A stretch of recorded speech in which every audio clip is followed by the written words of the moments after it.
Hi everyone, I am Kumar Nikhil and this is the second video on my channel On The Go. Before beginning, I would like to thank all of you for extending so much of support in the previous video which has received significant number of views and likes. And now we will begin this video. As by seeing the logo, you would have got a basic idea about this video.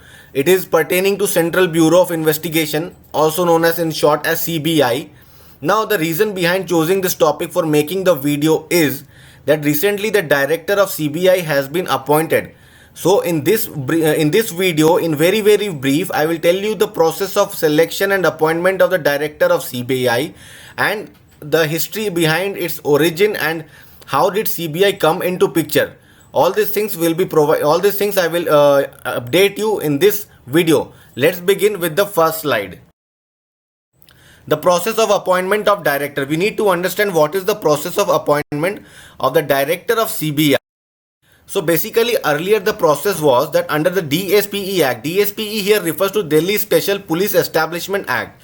This act came into picture in 1947. Sorry, I beg your pardon. This act came into picture in 1946 and its origin is in 1941 in the pre-independence era, when the Second World War had just concluded. There were various reasons because of which this came into picture, or the origin or the genesis of this took place, which I will deal with when I make a separate video dealing specifically and elaborately and in complete detail about the CBI. I will tell you the origin of CBI. But here you should know that the CBI, the earlier process of appointment of the director is under the DSPE Act, the Delhi Special Police Establishment Act. The CBI director earlier, which process now is no more valid, was appointed on the basis of recommendation by the panel comprising of the Central Vigilance Commission's chairman, the CVC chairperson and other vigilance commissioners, Home Secretary, Union Home Secretary and Secretary Coordination and Public Grievance from the Cabinet Secretariat. Now this process is completely null and void. It is no more into existence. So it is we will not pay much focus on it, and the present process which is of importance and by which the present directors of CBI are being selected, we need to know that how are they being selected. Basically, the Lokpal and the Lokayukt Act of 2013 amended the Delhi Special Police Establishment Act 1946 and have made certain changes in context of the appointment of the director of CBI. And what are the changes we need to know and understand? Basically, the central government appoints the director of CBI on the recommendation of a 3-member committee. And who all are the members of this committee? The Honorable Prime Minister is the chairperson of this committee, and the second member is the leader of opposition in the Lok Sabha. Please note the point, it is the leader of opposition in the Lok Sabha. We have leader of opposition in both the houses of the parliament, that is Lok Sabha and Rajya Sabha. But here in this committee, leader of opposition from the Lok Sabha is a member. And apart from that, the Chief Justice of India is also a member of the committee. And if the Chief Justice of India is unavailable or is unable to take part in the meeting, then he can nominate some other judge from the Supreme Court who will be a member of this committee, who will decide on the CBI for selecting a proper candidate for the post of CBI director. And I will tell you what does leader of opposition means in the end of the video. Now let's move on to the next slide. What happened in 2014, that the Delhi Special Police Establishment Act, it was an amendment act which made a change in the composition of the committee. In the previous slide we read that there are 3 people in the committee: the Prime Minister, the leader of opposition in the Lok Sabha and the Chief Justice of India, or any other judge of the Supreme Court which will be nominated by the Chief Justice in case he is absent because of any reason. Now here we need to understand that what change was brought by this amendment act. This amendment act states that when there will be in case there is no recognized leader of opposition in the Lok Sabha, then the leader of the single largest opposition party in the Lok Sabha would be a member of that committee. Now what happened? What was the reason? What was the idea behind bringing this change, behind bringing this amendment? We need to understand it. It is very significant. What happened in the year 2014 general elections? The Indian National Congress, which was the second largest party in the parliament after the ruling BJP, it got only 44 seats in the lower house, that is the Lok Sabha. Therefore, as per the rule, for any opposition party or to any opposition party, it needs to fulfill the quorum. It needs to fulfill the quorum, that is the 10% of the seats in the Lok Sabha, and the total number of seats in Lok Sabha is 543. So the 10% becomes roughly 54 to 55, and as it got only 44, therefore it was not able to get the position of the leader of opposition. And same thing happened in 2019 general elections. The Indian National Congress did well in the elections, got an increased figure from it, did well from 44 to 52, but again it was short of the required figure to gain the position of leader of opposition in the Lok Sabha. So this was the idea behind bringing this amendment act, that when there is no recognized leader of opposition, the leader of the single largest opposition party will be a member of the particular committee for the appointment of the CBI director. Now what all took place in the meeting of this high powered committee, we need to understand. Basically all these meetings are, no one is privy to the meeting. These meetings are highly confidential, but all those information which has poured into the public domain, we will discuss upon that, and we will elaborate and try to understand the reasoning behind it. The Chief Justice of India, N.V. Ramana, stated in the high level committee to avoid officers with less than 6 months left to retire for appointment as CBI director. What was his idea? That all those officers who have been shortlisted, out of those shortlisted officers, all such officers will be weeded out who have the tenure left for them is less than 6 months. If they are due to retire in less than of 6 months from now, they will not be considered for this particular post. And as a result of it, two senior IPS officers, YC Modi, who is presently heading the National Investigative Agency, and Rakesh Asthana, are out of contention became out of the race, as Mr. Modi is due to retire in this particular month of May, and Mr. Asthana is due to retire in the month of July. And who is Adhir Ranjan Chaudhary? We need to understand. Adhir Ranjan Chaudhary is the leader of Indian National Congress and is the leader of the single largest opposition party in the Lok Sabha. Therefore, he was the member of this committee. And what has he said in this committee? In this meeting, we need to understand the conduct. He has mentioned basically 2 points: that the conduct of the Department of Personnel and Training has been obnoxious during the selection process of a new CBI director, and the meeting of the selection panel should be deferred. CBI comes under Department of Personnel and Training. He told that this meeting should be deferred because the meeting has been called in the 11th hour, as you can read in the point number 2, and he was given a list of 16 shortlisted officers out of the list of 109. And he told that he did not have proper time to do the research and develop R&D work, or to do the necessary scrutiny and evaluation to whom to support and whom not to support in the meeting. So he raised these 2 points in the meeting, and the decision of this meeting was taken in 2:1. Basically, the decision of this high-powered committee can be taken unanimously. Unanimously means all the 3 members agreeing on one particular candidate, or on a split mode. Now here what happened, the Prime Minister and Chief Justice of India agreed for Mr. IPS Subodh Kumar Jaiswal, whereas Mr. Adhir Ranjan Chaudhary submitted a note of dissent, pointing these 2 concerns. Now let's move on to the next. Now we need to understand that who is IPS Subodh Kumar Jaiswal, who has been appointed as the director of the premier investigative agency of the country. IPS Subodh Kumar Jaiswal basically hails from Jharkhand, state of Jharkhand, specifically he is from Dhanbad in Jharkhand, and he has done his graduation, and he is an MBA, and presently before coming into CBI, he was the Director General of Police in Maharashtra. He is a 1985 batch IPS officer of the Maharashtra cadre, and before assuming the office of CBI director, he was a Director General of the Central Industrial Security Force, CISF. And we need to see here he has a tenure of 2 years.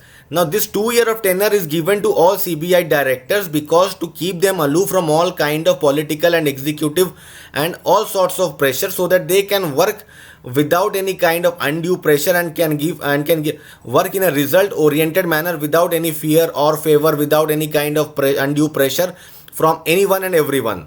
So this 2 year tenure has been given to them, that no one can remove them in this 2 year until unless something severe or something drastic is being done by the end. And Mr. Subodh Kumar Jaiswal is the 31st Director of the Central Bureau of Investigation. He has yesterday itself assumed the office. Yesterday means 26th of May 2021.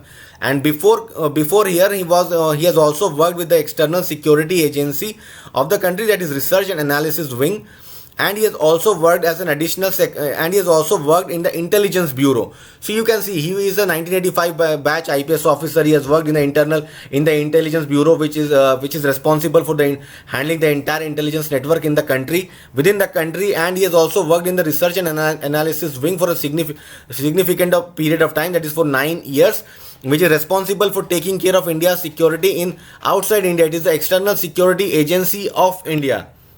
Like different countries have their own security agencies, so in the same manner we have over here. So he's an illustrious officer having a decent track record, and as I stated, he was the Director General of Police in the Maharashtra cadre. Also, he has headed several important investigations like Telgi scam and others. Now let's move on to the next slide. Now here we will discuss about the history of CBI in very brief. I will not go into much detail as it will expand the length of the video. I will make separate video on CBI some other time. Basically, CBI was set up in 1963 by a resolution of MHA. MHA here refers to Ministry of Home Affairs, and later it was transferred to Ministry of Personnel. As I mentioned in the previous slide, that CBI comes under Department of Personnel and Training. Presently, it has the status of an attached office. The special police establishment which looked into vigilance cases up to cases set up in 1941 was also merged with CBI. If you remember in the beginning of the slide itself, I told that the genesis, that the roots of the today's CBI lies in 1941. Although it derives its power from Special Police Establishment Act 1946, but the roots lie in 1941. CBI was formed on the recommendation of Santhanam Committee on Prevention of Corruption. The committee was formed for the 1960 to 64, whereas CBI was formed by a resolution of Ministry of Home Affairs in 1963 itself. And most important thing is that it is not a statutory body. It derives its power from Delhi Special Police Establishment Act 1946. Now here there are three things which I have not mentioned, but I will explain it for the benefit of yours. There are three kind of bodies: constitutional body, statutory body, and extra statutory body, or say a body made by resolution. Constitutional bodies are those bodies which have a reference, have a mention in the constitution. For example, the Election Commission of India, for example, Union Public Service Commission, etc. A statutory body refers to such a body which has been formed as a result of an act of parliament, such as RBI Act, Banking Regulation Act, and other kind of bodies which has been formed as a result that a bill was brought in the parliament. It got passed from both the houses, it became act, and as a result of that act, that body came into existence. Whereas CBI here is not a statutory body, nor is neither a statutory body nor a constitutional body, and it derives its power from Delhi Special Police Establishment Act of 1946. This is a very important point, and you need to remember it. Now we need to understand what is the motto and mission of CBI. The motto is industry, impartiality, and integrity. The words are very much clear, nothing more to explain over here. Mission: to uphold the Constitution of India and law of the land through in-depth investigation and successful prosecution of offences. And as per the data which I have, in the year 2019, if we take the data up to 2019, the conviction rate, or the rate of concluding the rate of taking the cases up to a conclusive end has been approximately 70%. To provide leadership and direction to police forces and to act as a nodal agency for enhancing interstate and international cooperation in law enforcement. International cooperation means it acts as a body of communication between Interpol and Indian law enforcement agencies. Let's move on to next slide. It is the main investigating agency of central government. It plays an important role in prevention of corruption and maintaining integrity in administration. It also provides assistance to Central Vigilance Commission as and when required. And as in the previous slide, I mentioned that it acts as a medium of communication between Interpol and various other investigative agencies of the country. Here also it has been mentioned that it acts as the National Central Bureau of Interpol in India. The Interpol wing of the CBI coordinates requests for investigation related activities originating from Indian law enforcement agencies and the member countries of the Interpol. For example, if we need some kind of help from the Interpol, or they need some kind of help and information from us, CBI act as an intermediary or act as a chain, as a point of communication. Let's move on to the next. As I mentioned in the very beginning, that I will tell you about the leader of opposition. Now we need to understand what is leader of opposition. I have also mentioned about G.V. Mavalankar. He was the first Lok Sabha speaker. He said that main opposition party's strength must be equal to the quorum. And what is quorum? Quorum means 10% of total membership. Now what is total membership? The total membership of the Lok Sabha is 543. So basically, if you take out 10% of 543, it will be 54.3.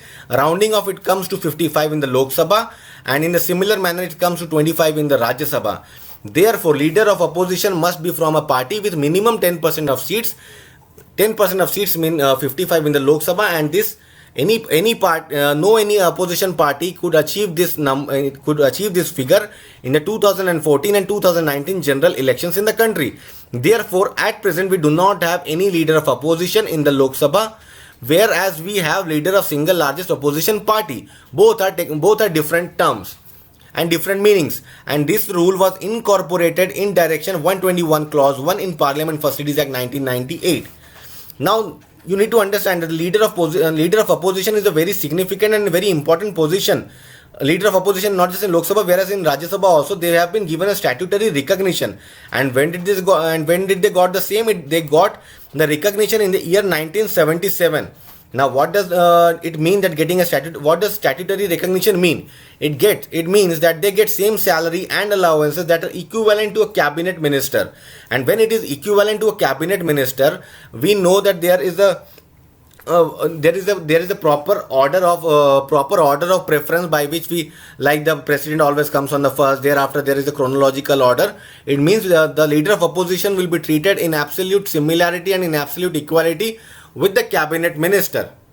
And I guess I have dealt all the points, and I've explained you about the selection process of the CBI director in detail. In brief, if you have any queries, you can post in the comment section. I will reply to you, and I request you to watch this video and share it with your friends and peer group. And if you like the video, you can subscribe the channel. You can switch on the bell icon so that whenever I bring the next video, you will get the notification. And if there is any kind of discrepancy in this video or any kind of error, you can bring it to my notice. And that's all from my side. Thank you to everyone.